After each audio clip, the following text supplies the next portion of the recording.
بسم الله الرحمن الرحيم. اللهم صل على سيدنا محمد وعلى آله وصحبه وسلم. Dear brothers and sisters, or ladies and gentlemen, all community from Somali people, welcome to your Audal Institute of Networking. Audal Institute of Networking is dedicated to give you the best knowledge about Cisco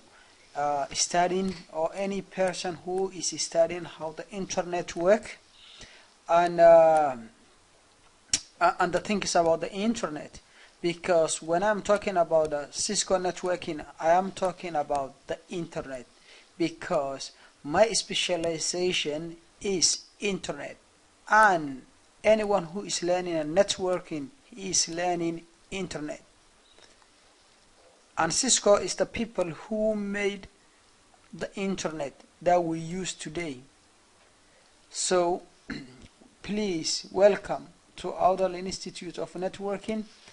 that is delivering knowledge to our community.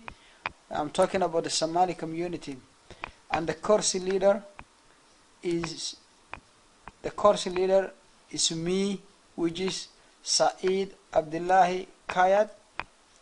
Okay, that is just my introduction of the college and of you guys. I mean, just delivering the knowledge to you for free.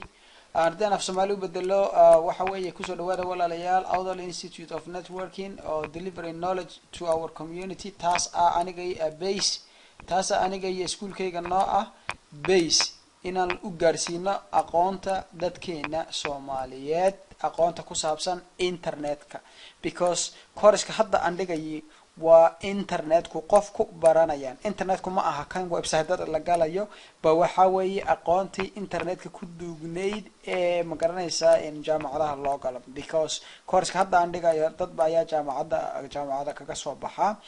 certification gaar ah ayuu leeyahay, oo xitaa jaamacada ma garanaysaa aad loo qadariyo oo waxba aanan jaamacadaha u ogeyn. Marka hadalka intiisa badan ka baxo, maanta waa maxay? Maanta waxa weeye discussion keenu IPv4 discussion. Wow, waxa weeyaan IPv4 waa waxa ugu adag ee maad aragtay in dadku dhiba ardayda ku networking-ka baranaya ee ku cusub, waa waxa dhiba xataa kuwa bartay, waa waxa dhiba xataa kuwa industry-ga ka shaqeeya oo mesela Cisco ku shaqeeya engineer ah ayaana aqoon calculator isticmaal. aad ayuu u dhib badan yahay. aniga nila hadlayo waqti adag bii soo mariyay. marka waxaad ku soo dhawaataan please ma garanaysaa IPv4 discussion oo maanta ku soo dhawaaday. inagoo waxaan maanta ka hadlaynaa mawduuceen wuxuu yahay in IPv4 ka wada hadalno. IPv4 waa maxay? waa Internet Protocol version 4. Internet Protocol version 4 weeyi. marka walaalayaal waxaan ku soo qoray halkan understanding fahamka difference waxa u dhaxeeya difference, yani farqiga between u dhaxeeya IP addresska iyo subnetting-ka iyo VLSM-ka. subnetting-ka iyo VLSM-ka inta badan waa isku mid, laakiin waxaan doonayaa inaan wax ma garanaysaa idin tuso dadku intooda badan sidaan kulley aan eegay aniga fikirkayga ayna arkin. oo yani mesela subnetting una ay wada yiraahdaan. subnetting-ka iyo VLSM-ka aniga yani sidii aan u arkay ama u fahamsanahay way iyar kala duwan yihiin, inkastoo ay is shabahaan. marka way arki doontaan kaana hadii Ilaahay yiraahdo. is shabahaan waxaan ka wadaa isku eg yihiin. okay, slide-ka saddexaad overview yar haddii aan nishiyo ama refresh your mind.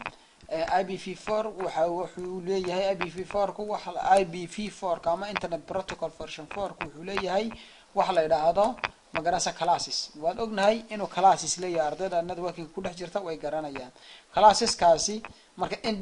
decimal format, class-ka lagu eego mesela decimal waa waxa la tiriyo oo numberada 1 ilaa iyo 10 ah weeyi. marka in decimal format-ka waxa lagu yiraahdaa class A, class B, marka yani lagu qoro baan ka wadaa, laakiin isagoo binary-na waa tusi doonaa. marka wuxuu leeyahay class A iyo class B iyo class C. D-duna waa jirtaa. marka in saddexdana major ah, saddexdana popular ah, oo ah class A iyo class B iyo class C oo ah inta IP addressada loo assign gareeyo ama loogu magaranaysa lagu yani IP addresska lagu configure gareeyo ama de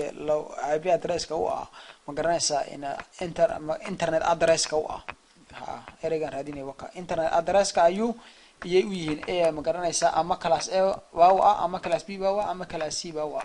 waxay ku kala duwan yihiin waa ni sheegi doona class D wuu jiraa laakiin maxaa loogu talagalay wax la yiraahdo multicast ayaa loogu talagalay multicast waa maxay waxa weeye waa idin sheegi doona ama bada horeysan videoyada hore qaar kood ugu soo sheegay waxa weeyaan hal device ama hal server oo magaranaysa hal request u wada diraya ama hal magaranaysa in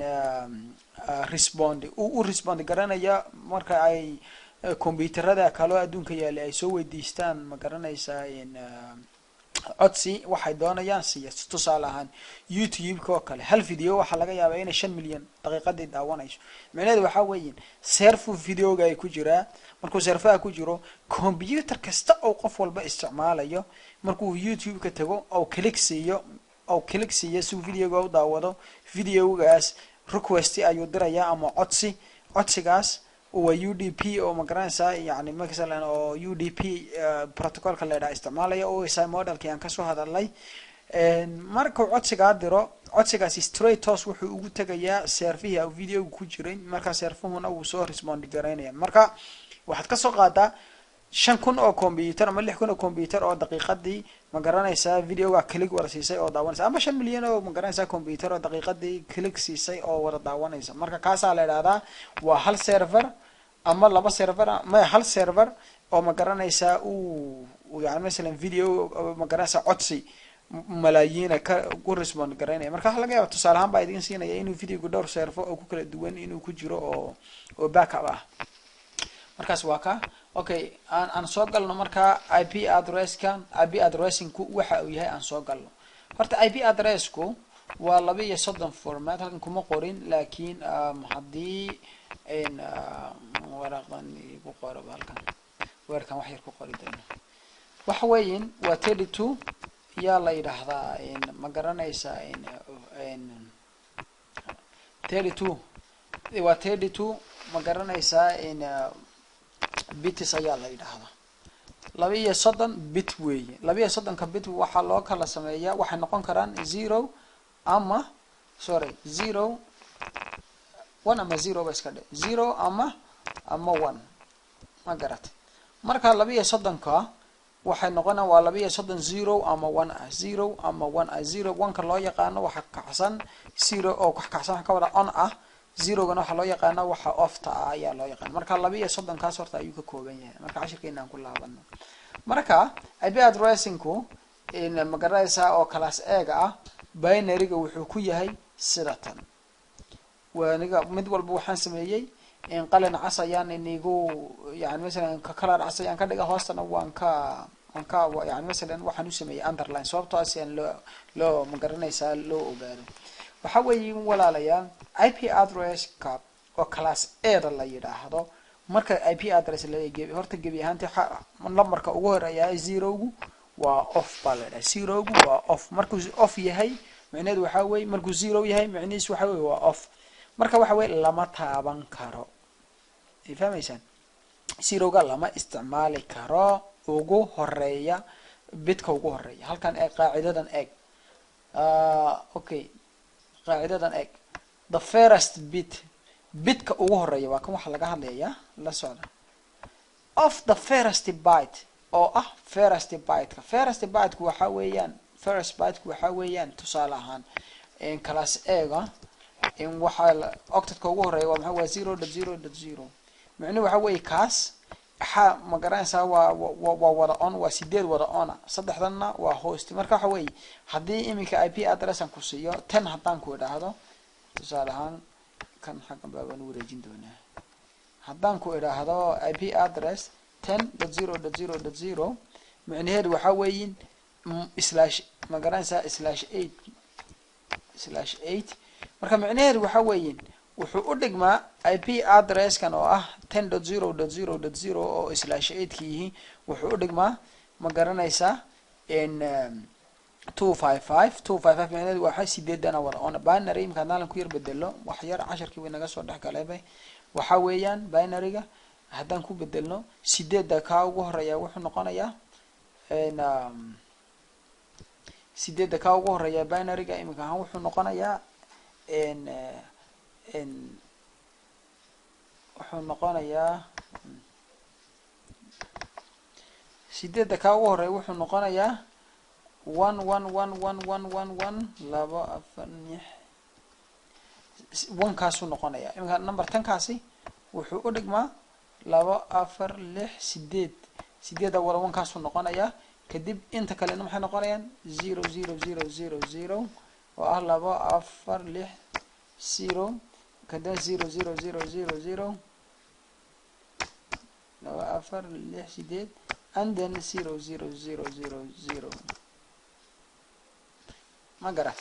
marka imka class egaas marka la 10.0.0.0/8 macnaheedu waxa weeye octet ka ugu horeeya waa sideedaas marka la isku wada geeyo waxay noqdaan 255 ay noqdaan 255 ayay noqdaan oo tusaale ahaan imka day waxbaan tusaya 10kii kala waan wadnaa laakiin kan baa inaga soo dhax galay inaan yar fahamsiiyaan rabaa intan waxa idin tusaya tusaale ahaan sideedan qaacida jirta in tusi doono ah 128 64 32 16 8 4 sorry what did I do okay xageen maray agoon ku soconeed qaacida jirta la 128 64 32 16 8 4 2 1 qaacidadaas ayaa jirta qaadada macnaheedu waxa weeye hadii aan ka shadaal qaadano ma garanaysaa in 10kan yani mesela 8 onka sidee on u wada yihiin macnaheedu waxa weeye hadii la isku wada geeyo 8 waxay noqonayaan 255 sidee bay ku noqonayaan isla ku noqonayaan waa sidan halkan iminka 8 octet waa kuwaas marka hadasa yani 8 waxaan ka wada soo bit ee ma garanaysaa in 1 octet ka ahaa kaas wuxuu noqday sideeda oo binary ah hadaad ma garanaysaa qaacidadan soo qaatidna waa 8 waa 1 2 3 4 5 6 7 8 marka qaacidadan aad bay wanaagsan tahay marka hadaan dhaano labo hadii loo geeyo hal hadii laba loo geeyo waa 3 afar loo geeyo waa 7 15 11 ma garanaysaa 12 ugeey 3 waxay rugaysaa 4 waa 127 ugeey waa 255 255 saas ayuu ku noqday ay garatay marka mar walba octet-ka ugu horeeya waa 255 kanun baa 0 ah kanun baa 0 ah kanun baa 0 saddexdaas 0giina waa saddex host marka intaan waa idin tusayay 10kii aan ku laabanayaa marka waxa weeye 0gan kan lama taaban karo the default waxa weeye lama taaban karo kan marka hadii kana marka maadaama uu la taaban karin 0ga ugu horeeyay range-gi ma garanaysaa muxuu noqonayaa class A-ga available ka ahaa ee la isticmaalayay kan marka hadii aad rabtid inaad network heshid ood ma garanaysaa class A-gi aad heshid class A-gu waxa weeyaan 1 ilaa 127 ma garatay waxay yiraahdaan dadku 0 ilaa 127 baruntii 0ga lama isticmaalo oo waxa weeyaan waxa weey waa 0 oo lama isticmaalayo oo waa reserved baa laga dhigay 127 kana lama isticmaalo oo loopback baa loogu talagalay oo loopback yani waa loopback testing halkan aan ku wada qoray waxa 0ga waxa waa default gateway ma garanaysaa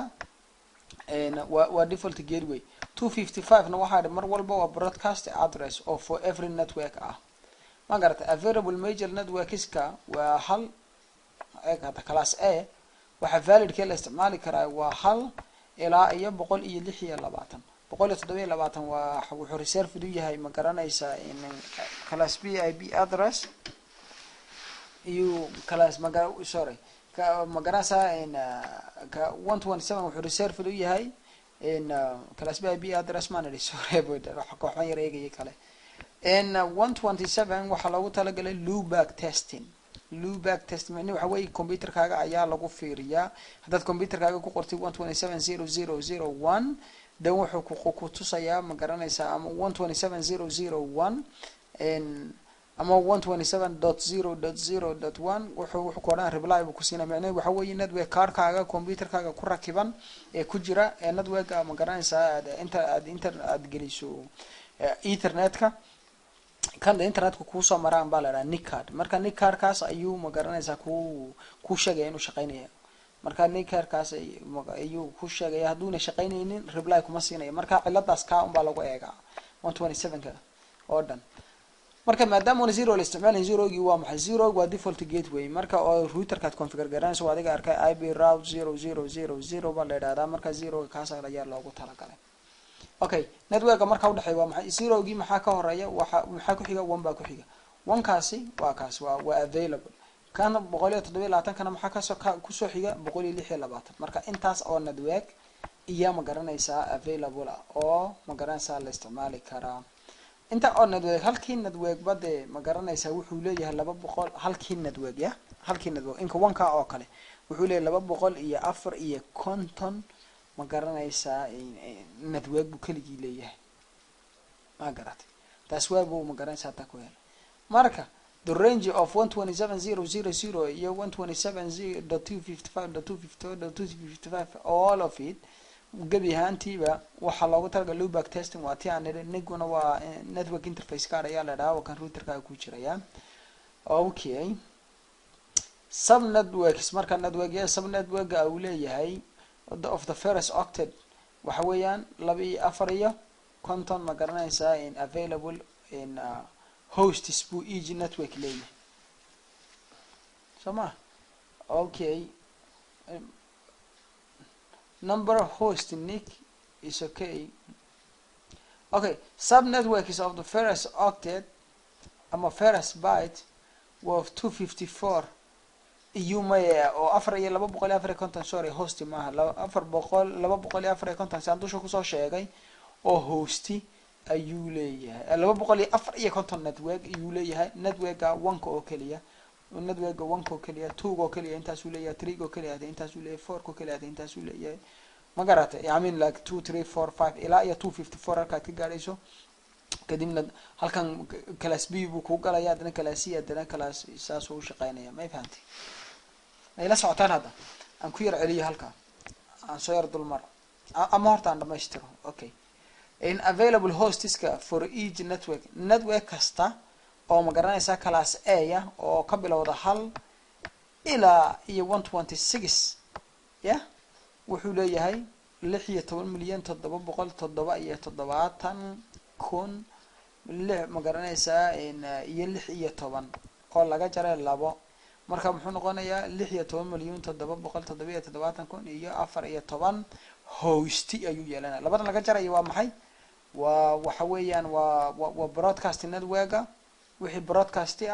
iyo waxa laga jaray ma aragtay wixii oo network hadhow ma arki doonaa ma garatay markaan ku yar celiyo balkana in yar inigu celiyaya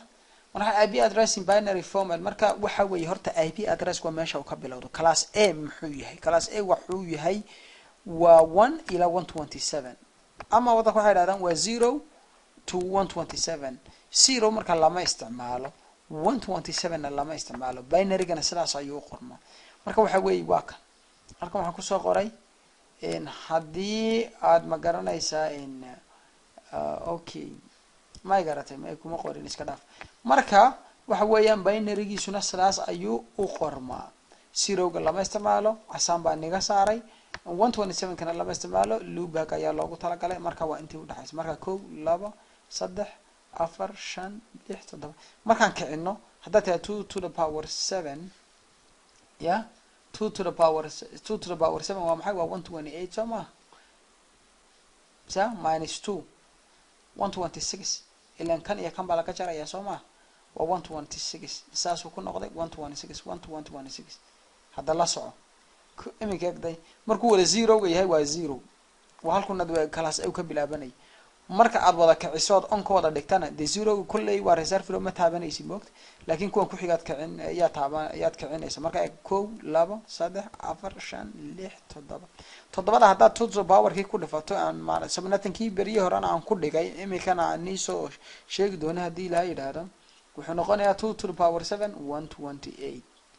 sama 128 minus 2 ka laga jaray waa maxay waa kan oo ma garanaysa 127 ka iyo kan 0 ga marka 126 that's why baa loo yiri 1 to 126 you available network au leeyahay kalaas eego halka way la fahamteen baa umaleynaya soo ma okay class B duna sidoo kale class B waxa way range-googu tamam saacad ma naga baxsatay 20 soddon ma kusoo gabagabeeyni kulli class B gu waxa la yiri labada octet ee ugu hor labada ma garanaysa first byte kan waa byte ugu horeeyay ma ujeedaan hada byte ugu horeeyay macnaheedu waxa weey waa 4 byte oo 230 aan halkan isku nidhiso ma ahayn waa 230 bit baan nidhiso ma marka waa 8 bit ee ugu horeeyay 8 bit ee ugu horeeyay oo kala weeyay ma garad marka 8 bit ee ugu horeeyay waxaan nidhay in labada bit ee ugu horeeyay class B ga lama taaban karo inta kale na markii wada off yihiin haddaad waxaad helaysaa haddaad imika tusaalahaan 2 to the power 1 imika haddaad tidhaahdid sorry xarafka ugu horeeya la kiciyay yidhaahdeen oo on laga dhigo ma garanaysaa ka labaad waa must be 0 waa inuu noqdaa ay garateen marka haddii laga dhigo ma garanaysaa in class B yes haddii ma garanaysaa imika la yidhaahdo in intan maxay tahay hadii la adeey waad garanaysaa 8 bit ba ka ugu horeeya waa 128 soo ma ahayn sidoo kale ku soo sheegnay ka ugu horeeya waa maxay waa 128 8 bit soo ma kaasoo kale waa 128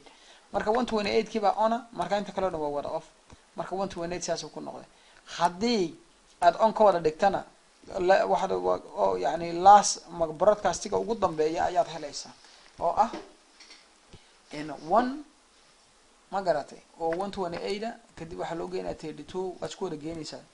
32 16 8 4 2 1 kadibna waxay isku soo baxaysaa ma garanaysaa 191 waxay isku soo baxaysaa 191 yeah available networkska ma garanaysaa wixii network oo ma available oo class B ga waa 16 bit oo laga jaray labada bit ee ugu horeeyay labada bit ee ugu horeeyay waa labada casaanka saaray lama ogola in la isticmaalo oo network marka laba hada ka jirto 14 baa ku iyad helaysaa 14 bit baa inoo hadhay Soomaa because class E gu ilaa class B gu ilaa waa ma garanaysaa networkuna waa 2 octet networkuna waa 2 octet ma garatay tusaalahan networkuna waa 2 octet class B ga networkuna waa 2 octet oo waa sidan oo kale yadaan dhahnaa imika waa kow kan waa octet kan waa 2 octet kan waa 3 octet kan waa 4 octet marka class B ga waxa badha halkaas oo kale halka oo kale imika labadaas waa class B for example haddaan yani class B xisaabinayno sida imika oo kale aan ku jirno labadana waa ma garanaysaa in waa host oo class B ya labadana waa host oo waa network oo class B ya waa network oo class B ya ay garatay marka waxa weey class B ga labadan lama taabto network marka 2 to the power 14 waxay noqotay 16300 iyo 480 oo ah ma garanaysaa in network available ah hostiguna waa maxay waa 5 waa labadii bit oo isagu waa 16 kii 2 to the power 16 hadda tiraadid waa 56000 waa calculator ma inagu tusaale saado aragtaan hadda tiraadid okay 2 to the power 16 waa 56000 iyo 502 iyo 630 haddaad laba ka jarto wuxuu noqonayaa intaas waa inta halka inoogu qoran buu noqonayaa ma garatay okay halkana waa first bit iyo the last bit ayaa laga jarayaa hostiga that's why oo maxay first bitku waa 0 ga last bitkuna adoo wixii networkuna halka networka fadhiya ama 0 buu noqon karaa ama 126 7 8 buu noqon karaa ama whatever kana waa 255 ama wixii kale marka subnetting hadhow la sameeyo broadcastiga anyone buu noqon karaa laakiin kana waa kan ugu horeeya marka la ma garanaysaa network oo dhan kana oo network ah kana waa garanaysaa broadcastiga ugu dambeeya kaasina waa intaas okay maxaan galnaa class C. Okay, class C. class C waa sidoo kale saddexdan ayaa reserved ah ma garanaysaa shantana lagu shaqaysanaya marka haddaad tidhaahdid imika maxaa 192 ka halkan maxaan ugu qoray waxaan ugu qoray 128 plus 64 waa 192 buu sidaa ku noqday waa lagu ka bilaabanayay kana saddexda horaa reserved ah marka shantan baa ma garanaysaa isagana lagu shaqaysanaya marka muxuu noqonayaa 192 haddii intan loo geeyo kala kacsan oo 192 kadibna loo geeyo ma garanaysaa 32 kan ahaa 16 8 4 2 1 2 2 3 bay kusoo baxaysaa may garateen marka available network waa laba milyan sagaal boqol koob iyo toddobaatan kun laba iyo konton oo available network isa weey classic because ma garatay marka classic oo ama 2 to the power 1 oo ah tan imkaan soo sheegnay oo ah ma garanaysaa 2 milyan iyo 790 kun iyo 150 available hostigiis waa maxay waa 256 laga jaray laba oo hostigii broadcast addresskii iyo ma garanaysaa iyo subnet maskigii marka muxuu noqonayaa 200 broadcast addresskii iyo network addresskii laga jaray labada marka muxuu noqonayaa 254 hosti ayaad haysataa the first bitka iyo the last bit baa laga jarayaa oo anigan ku soo celiyay mar labaad halkan class D-gu isagu waxa weeyaan afartana ma garanaysaa reserved ah afartana waa on marka wuxuu noqonayaa 2 to 4 ayuu helayaa kanina wuxuu helayaa ma garanaysaa afar sidii maadaama haddaad kiciso wuxuu ka bilowdaa 2 to 4 wuxuuna ku dhamaadaa 239 class E-guna sidoo kale